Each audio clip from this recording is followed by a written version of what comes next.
Hi, David here of Lancaster MG, and here we've got a 2020 70 plate MG ZS exclusive, and it's the EV. And what we're doing in this video is just showing you condition of the vehicle and some of the features it has. So condition wise, it's only done 9,000 miles and it's a 70 plate, so it's in near enough immaculate condition. There might be the odd stone chip I've not seen, otherwise it's not bad at all.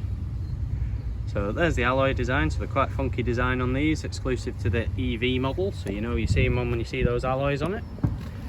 Down the side of the vehicle we've got keyless entry, as you'd expect for a fairly modern vehicle, so you just press the button to lock it, press it again to unlock. We've got some blind spot monitoring on the wing mirrors, so I'll show you that as we get onto the passenger side. Front end's nice and clean, you've only got the charge point right on the front, so you just press that in there and lift it up. You can see them just underneath, and you just pop it down and reverse the process. There we go, you don't actually have to push it hard enough to get it to stay. So you can see as we're going around, bodywork's very tidy, got keyless entry on the passenger side as well. As I said, you do get blind spot monitoring too. Also got the roof bars along the top, and then once you get onto the rear, some nice simple tail light designs. And you've also got 3 parking sensors, so there's one along the middle and one at each edge, and then just below that middle one, got the reverse camera too. As you move up, use the MG badge to actually open it up. And inside the boot, plenty of space, a couple of little pockets either side, and under the floor, got your 3-pin charging cable and an inflation kit. So we'll move on into the back seats now. So there's quite a bit of room in the back. It's leatherette material everywhere as well, and you've also got a charge point right in the middle, so it's a USB-C. I think anyway, I'll just double check, just show you just in case I'm wrong. So there you are. And into the front. So you do get electric windows all around as you'd expect.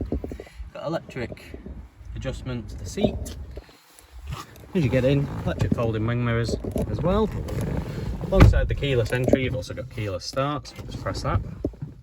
Wait for the aircon to kick in because it is a bit warm. We'll just turn that volume down as well. So the mileage there, 9,070 miles. And onto some of the features inside. So you've got nice little controls here to flick through your menus in front. So it says press OK to return, so that'll be that one in the middle there. And it's showing as normal mode. So nice and straightforward. And then moving down on this side, you've got your audio controls, also including your source button and dedicated phone button. Over on this side, you've got your automatic lights. You've also got your adaptive cruise just below. You've also got lane keep assist just on the end of that stalk there. Over on the right hand side, you do have intermittent wipers. And then towards the centre screen, so you've got navigation, Android Auto and Apple CarPlay. We'll just load up navigation. So moving down, you do get manual air conditioning, but it's very simple. You just adjust the temperature with that one, adjust the fan speed with that one. Then you've got your direction buttons here. You've also got heated seats as well, so they're the 2 buttons on the right hand sides.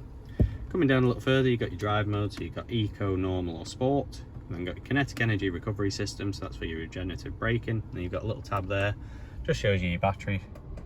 So currently we've got 57 miles, so it does need plugging in because it's less than half there. And it is in normal, not eco mode, so you probably expect a bit more. So it does normally readjust when you change your drive mode. So for an eco now, we hit the battery, just give it a second. We've now got 59 miles, so it does adjust as you change your drive mode. So there's navigation, nice and simple. And as I've shown before as well, you do get reverse camera, so as soon as you go in reverse, that's what you get.